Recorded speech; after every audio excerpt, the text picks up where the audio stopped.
he is currently the executive director, as I said, of Progressives for Immigration Reform. Kevin, welcome to Seattle.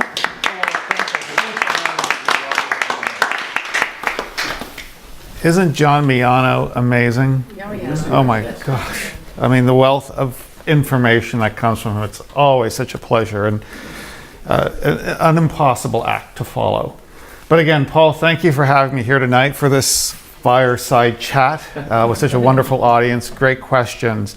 Again, I'm Kevin Lynn, Executive Director of Progressives for Immigration Reform. And maybe before I jump into what we are, there was a question asked earlier. How many immigrants are in the United States?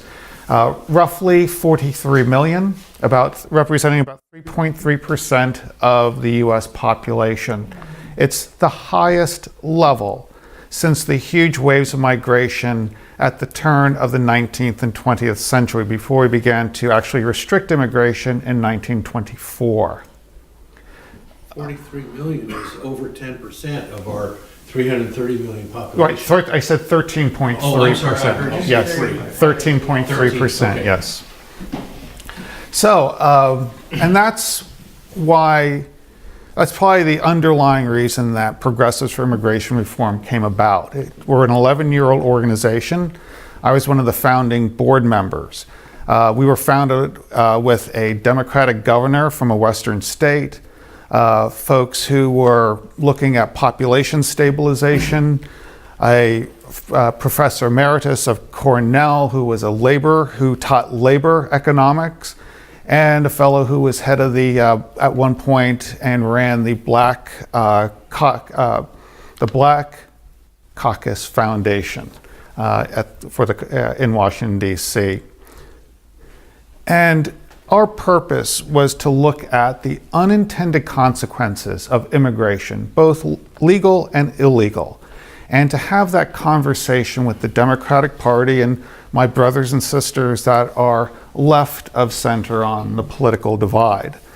And the purpose for that is, when you look at where we focus, we really focus in two major areas. One of them is environmental. If you believe that in Anthropocene climate change, or that climate change is human activity somehow contributes to that, you have to ask yourself, what sense does it make to bring a large population of people where, let's say, for instance, there's a low carbon footprint per capita, to a country where the carbon footprint per capita is very high? For instance, here in the United States, the average carbon footprint is about 20 metric tons per year. A country like Mexico, it's about 3.4 metric tons per year. The United Kingdom is roughly 9.8. Russia is 11 metric tons, so that kind of gives you a relative idea of where we stand. The other area, which is the area that John Miano has focused so much attention on, is labor and the impact of unbridled immigration on our labor force, and how that could impact them either positively or negatively. And to look at that, you have to ask yourself, is labor immune from the laws of supply and demand? And if you believe that it's not, you have to kind of ask yourself, why does bringing so much labor into the US, how can that possibly help anyone of the productive class here in America? Initially, when we started, we focused on low wage, because that's where we saw our most vulnerable people being impacted. We recently did an interesting incognito interview with a building inspector in Los Angeles who was reporting on the number of illegal immigrants working on construction sites. And we talked a lot about how in the 1980s, if you were a contractor, you were working construction, those were good middle class, upper middle class jobs. And now jobs that were paying in nominal terms $25, $30 an hour, they're now paying $10, $12 an hour for. And when you look at the cost of living in a place like Los Angeles, you know you're not getting by. You're no longer in the middle class if you have a job in construction. Now, in the area of H-1B visas, we started to get involved in this about a year ago. We built probably the first comprehensive database on LCA data. John had just mentioned that. That's the labor conditional application, and that's what an employer fills out when they want to have an H-1B worker fill a position. And so with our database, you can literally look into your zip code and find out how many applications were applied for, or your congressional district, or your city. And that's something we really want to get out to citizens that are interested in this, because you can go to your congressman and say, wait a minute, I have a kid about to graduate college, and this is what he's going to be competing with. I sat with in California, in Los Angeles County, a trustee of a community college, and he was telling me how community college the focus of many community colleges has shifted recently to where, when I was going to college, the idea was that you go to community college and go on for a 4-year degree. And however, today they really want to make it more skills-based. They want to partner with companies in their area and make sure that in 2 years someone has the skills to go out and earn a good living. That's threatened. And when I was having this lunch, I pulled out my laptop and I looked at the number of H-1B visas for his city, but more importantly, the number of H-1B visas that were skill levels 1 and 2. Because understand, 26% of the positions that they're looking to fill with H-1B visa workers, 26% require only an associate's degree. These are not high-skilled employees coming in. This isn't finding the next Einstein. What this is, these workers are quite ordinary, but they compete directly with our college graduates now who are looking to get in the workplace. So it's certainly a hindrance. Now, as I mentioned, we created that database a year ago. We weren't getting a lot of attention for it, and certainly it's a topic we really wanted to drive attention with and have that conversation with my progressive brothers and sisters with. So a month ago, we did a saturation campaign on the Bay Area rapid transit system. And essentially, we put posters for 2 weeks up in 200 trains and saturated the Civic Center and 19th Street stations with advertising. You couldn't walk into one of those stations and not see an ad. And what the ad said was, U.S. Techworkers, your companies think that you are expensive, undeserving, and expendable. Congress, fix the H-1B visa program, seek to hire U.S. workers first. Well, you can almost imagine it was like sticking your hand in a hornet's nest. Yeah. One reporter said it was akin to rubbing steel wool on an open wound. And of course, when the initial commentary, I think it was the BuzzFeed reporter was probably the first one to get a hold of me Friday morning, because we had posted the ads on a Thursday evening. And even after telling her that I am the son of an immigrant, I'm closer to the immigrant experience than many people in the country. And when my mother came to this country in 1952, we had let out only 178,000 green cards. Last year, we let out somewhere around 1.2 million. So just in legal alone, it was also very regulated. Between that period of 1924 and, as John had mentioned, 1965, it was very regulated. My mother had to appear before an immigration officer at least once, sometimes twice a year. And they wanted to know what she was doing, was she earning a wage, she wasn't dependent on anyone.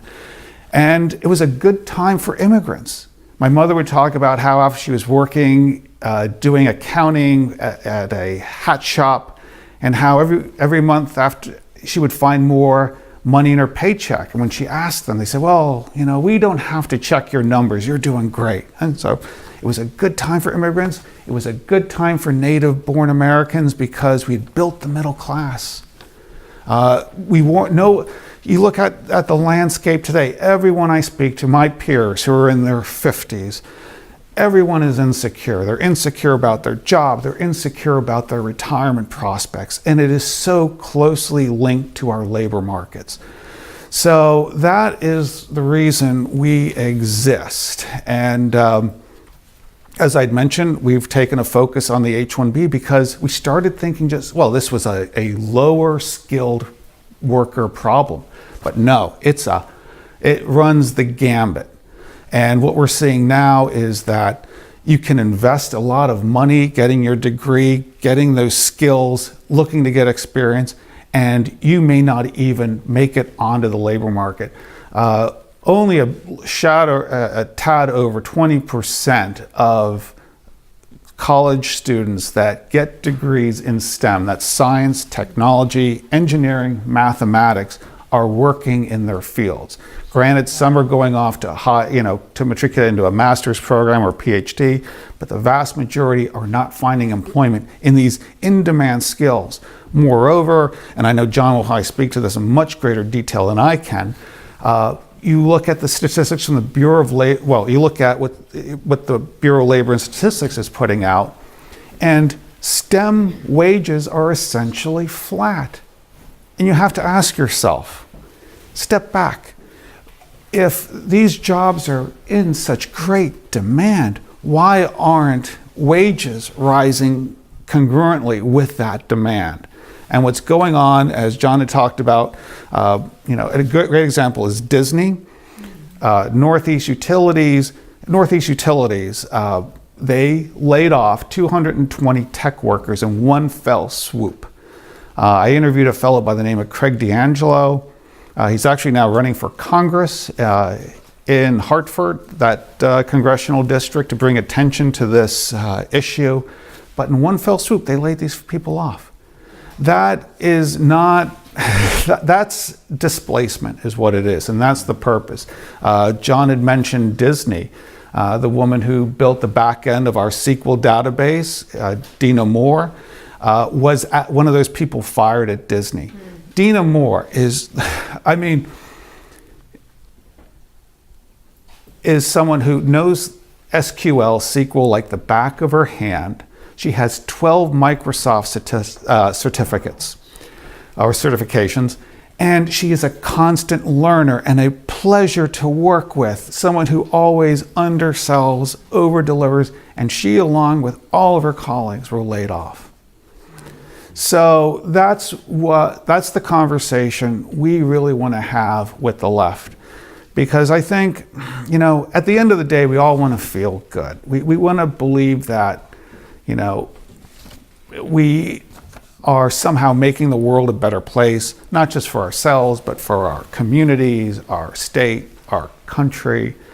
And so it's very easy to say, well, let's bring someone in, let's give them a shot at all this. But sometimes you do have to look at it and say, wait a minute, who benefits? Obviously the immigrant is benefiting. Obviously the company that employs them and gets to pay them less, give them few, if no benefits, is making out. But who isn't? It's the worker. And when we started, we were looking at our most vulnerable. I lived in Los Angeles for 20 years. I moved about a year and a half ago, almost 2 years now. And I lived next to Skid Row in downtown Los Angeles, right on Los Angeles Street. And I would trip over homeless. And, we actually had a nice détente going. We all knew each other. But today, when I went back about 6 months ago, I will tell you, Skid Row is probably twice as big as it was. And not only that area known as Skid Row, but go through LA County, under every highway underpass, there is an encampment of homeless, because our most vulnerable have now not just been ratcheted out of the job market, they have been ratcheted out of their apartments, their homes. A good friend of mine, he and his wife are desperate. I see their emails at least once a week, where there is a woman who had a job in a call center. They outsourced that job, and now her and her child are living in their car. So this is the reality of what's going on. There's an I guess the ideal is that, oh, we're opening up the doors, creating all this opportunity, and all we're doing is hurting our most vulnerable. And not even our most vulnerable now, it's everyone up. It's really the productive class, that middling class that this country relies on for a tax base to build and those taxes to build our infrastructure and create an overall improvement in our way of life year over year. So I'll end it there. I'm sorry if I went over. Let's see if there's a couple of questions, then we're going to move on back to John. Yes. Okay, Lori? Sorry. So very rarely do we hear about the environmental impact of immigration, illegal or legal. I remember when I was in elementary school in Oklahoma, my elementary school teachers from 4th grade through 6th grade talked incessantly about population explosion, the J curve, the whole thing, and it scared us. I mean, it's imprinted in my brain. And then suddenly everyone quit talking about that. I remember that even in the 70s, the Sierra Club was talking about the impact of immigration. And then suddenly now they're all pro-open borders. My question to you is twofold. What was that pivotal moment? And how do we talk to liberals about this? Yes. Successfully. There was a pivotal moment, and I'll talk about that. And you're right, 50s, 60s, 70s. I mean, think about it. The first Lost in Space, remember the old Lost in Space, not the one that's out right now, and even the one that's out right now is interesting too, in this respect. But the first one, they're getting ready to launch, the television screen comes on, it's the President of the United States, and the reason they're going to Alpha Centauri is because we've overpopulated the Earth and the pollution and all the externalities. We have to get off this planet. And it was, think of Soylent Green, for instance. There's that scene with Charlton Heston and, I can't think of the older actor's name, but he's talking to him about, how we had real butter at one point. There was real meat. We weren't, it was really ingrained in us. And that movie started off talking about the population of New York City at that time, So, and there was a pivotal moment. That came in the early 90s, it was revealed what happened. There was a fellow named Galbaum, if I pronounced the name correctly. I was wondering if that was true. I always heard that. And I wondered It is if that true, was because true. he admitted it to a reporter in the LA Times in 1993. Wow. He donated $100 million to the Sierra Club. And the string attached was, you can no longer talk about immigration. And there was a rebellion. People like Captain Watson of Sea Shepherd. He was one of the critical voices. On our board is Dr. Ben Zuckerman, Professor Emeritus, UCLA in astrophysics. He was another rebel. Frank Morris. There are a number of people that were trying to get on the slate, to get on the board of the Sierra Club to change us. They were defeated. But that's what happened. It's always the money. And they follow the money, and even today they will not talk about population, which to me is frightening. And on that theme, we did a blog. I and a young attorney at IRLI, the Immigration Reform Law Institute, worked on a piece called NEPA in the Age of Trump. And NEPA is the National Environmental Policy Act. And what we posited was, instead of gutting NEPA, let's use it.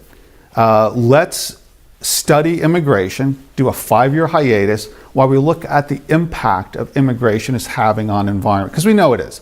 It's like anything else. It's supply and demand. If there are more people, there's going to be more demand for housing, which means more urban sprawl, which means less habitat and ecosystems that we're reliant on. So.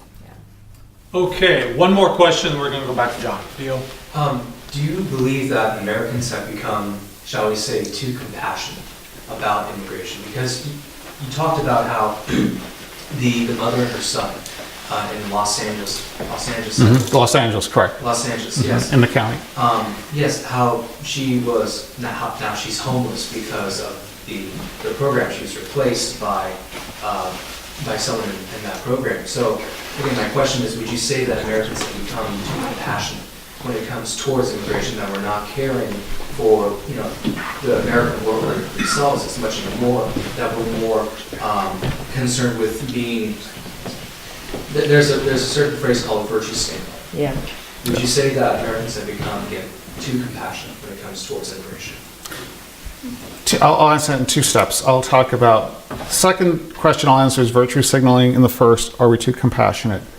I would offer we're not. I mean, we're perfectly happy killing brown people all over the world, people strange to us. We like to watch it on the news. We think this is great. Now, it all kind of feeds into what I was saying. Why are we in the Mideast? We are in it for the oil, no other reason. Why are we in Afghanistan? Well, they have rare earth metals that we're going to need for our iPhones and other things that drive the technology that have given us this modern way of life. But what I will say is people want to feel good. They want to feel that they've done something. There is that wonderful movie with Michael Caine, and it's called Secondhand Lions. Yeah. What's the other actor? It's Michael Caine and Robert Duvall. And there's a scene in there where, he stops these young little ruffians from, trying to take his food, and he says, hey, this is the problem. No one's ever taught this young man how to behave in public, things like that. And so now they think they can do whatever they want. And he used the term people, and people are just too good-natured to stop them. And I think that's what it is. People are we're good-natured. I mean, I wouldn't want to deprive someone of that opportunity. Oh my God, look at where they're living in Mexico City, for instance. If you're living in one of the inner rings, or outer rings rather, it's different in Mexico. It's a squalid existence. But the reality is this. I believe in borders, and I believe that we should be nationalistic in that we seek to protect the interests of our citizens first, then all others. And we'd learned that. Before 1924, restricting immigration was a populist plank. It was because they understood what was going on. The chambers of commerce, the companies were literally paying the steerage to bring people over here and take jobs and keep them from organizing by creating this huge supply of labor. So and virtue signaling. Yes, it's a real issue, but it's not just, because that could be overcome. That could be overcome with reason. I would say that there are some very bad actors that play to the left of, the same way the right has bad actors that play to people of the right of center perspective. The left of center, you have folks like George Soros, who not too long ago, through one of his emails were hacked for the Open Society Foundation, put $118 million just into the United States for programs. And they really are very effective in shutting down the discussion and creating organizations that put the rights of immigrants before the rights of citizens. And that's an issue to me. They get people elected. And they do get people. They're very effective at organizing, particularly at the grassroots level. Let's give Kevin a hand.